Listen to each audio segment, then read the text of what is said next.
Hello and welcome back to Bold Business Podcast. This is a show for business owners and leaders who want to grow sustainably, sanely, and with a bit of joy along the way.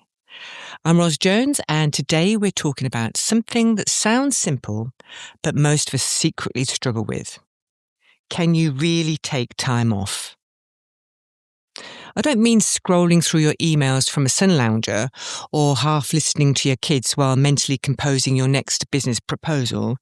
I mean properly switching off, resting your brain, trusting your team, and letting your business tick along without you. Can you do that? For many business owners, that idea sounds terrifying. But as we'll explore today, the reasons we struggle to take time off often go much deeper than our diary.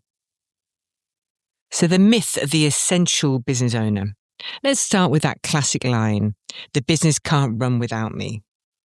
I've heard this hundreds of times, actually maybe thousands of times. In fact, I once worked with a business owner who'd been in business 20 years selling carpets and flooring.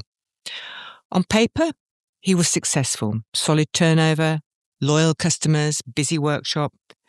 But in all those years, he'd never taken more than a week's holiday at once. He didn't trust his team to keep things profitable if he wasn't there. The problem wasn't just systems or delegation, it was belief. Somewhere along the line, he'd learned that being in control meant being present, that if he wasn't there, things would fall apart. And that belief had quietly become the cage that kept him from freedom. And I've met many people in the same situation.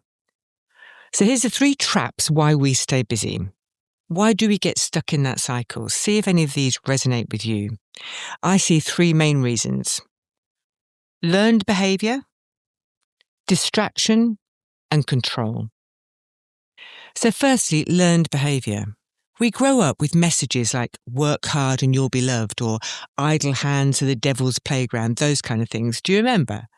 Those old phrases sink deep, and before long, we've internalised the idea that busyness equals worthiness.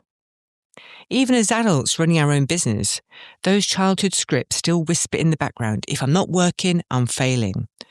I have a client whose father was like that. He used to say to him, you've got to work hard to succeed. And this client of mine, been in business now 30 years, but actually he started his first business when he was 12 years old, chopping kindling and selling it to his neighbours. And ever since then, he's just never ever stopped working. Secondly, distraction. Being busy can be a convenient disguise. If we fill every hour, there's no time to face what might be uncomfortable. Doubts about direction, questions about our identity, emotions we'd rather not sit with. Busyness then becomes emotional noise cancelling. And I've had this myself, I always wanted to write a book, but I found myself too busy to sit down and write a book. Wasn't that interesting? So can you simply sit with yourself and your thoughts without having to distract yourself? Number 3 is the need to control. This one's a biggie. Fear is the biggest emotion in business, in life. Fear of losing control, missing opportunities, or failing. And that fear convinces us that only we can do things properly. But here's the twist. The more we control, the less space we create for others to grow. And ironically, the more fragile our business becomes because it really does depend on us. And we're not giving other people the opportunity to help us and to grow themselves. My own roller coaster. When I started my coaching business 12 years ago, I had all 3 of those habits rolled into one. Seriously, I told myself, if I'm not coaching, I should be selling. And if I'm not doing either, then I'm slacking. This was serious. I stopped doing all the things that I love to do. I stopped reading for pleasure. Everything I read was all about growing your business or personal development. I stopped looking after myself, my health. I stopped having time out with my friends. I worked long days chasing a financial target that I decided would be my signal to relax. Just a little. By the way, spoiler alert, it doesn't work like that. Seriously, it doesn't.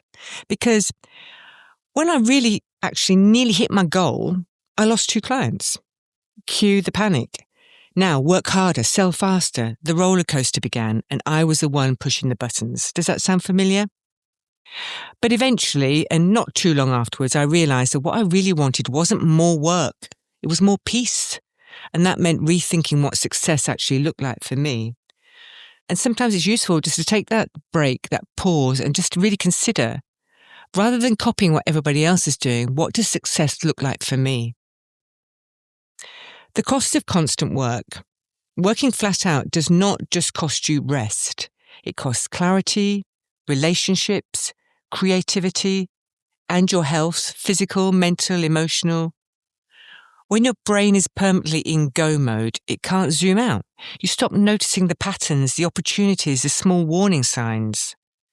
Those can only be seen when you slow right down. It might sound the wrong way around, but really we do need to slow down to speed up. And often you don't realise how heavy the load has become until something finally gives. But why wait till that happens? There's a new way. The good news is there is another way. I was speaking recently with a business owner who'd been through the pandemic roller coaster, saying yes to everything just to keep afloat because it was a tough time. But now, years later, he's still stuck in that pattern. He's so busy he can't see a way out. And he told me he's thinking of quitting altogether. It doesn't have to be like that. Sometimes what you need isn't more work. It's a plan, a structure, permission to build your business around the life you actually want.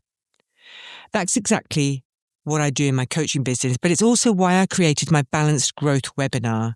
It's a free session designed to help business owners and solopreneurs grow without burnout.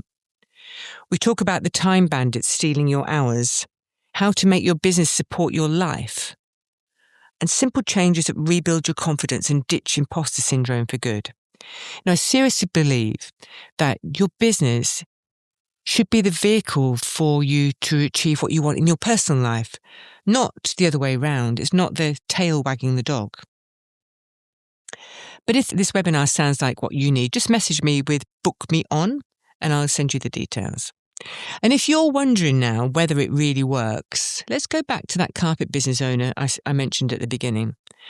After 6 months of working together, he actually took his family on a 3-week holiday to Disneyland in Florida before his twins went to university.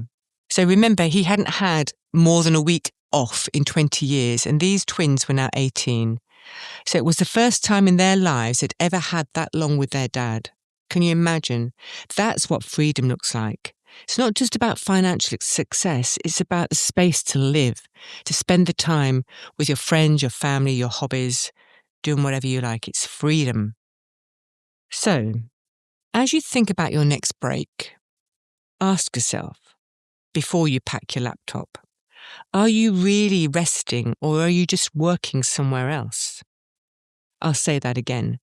Are you really intending to rest or are you just working somewhere else? Taking time off isn't a luxury, it's leadership. Because when you build a business that can run without you, that's when you truly become its leader and not its engine. Thanks for listening. If this resonated, share it with another business owner who needs a gentle nudge to close the laptop once in a while. And until next time, enjoy your holiday.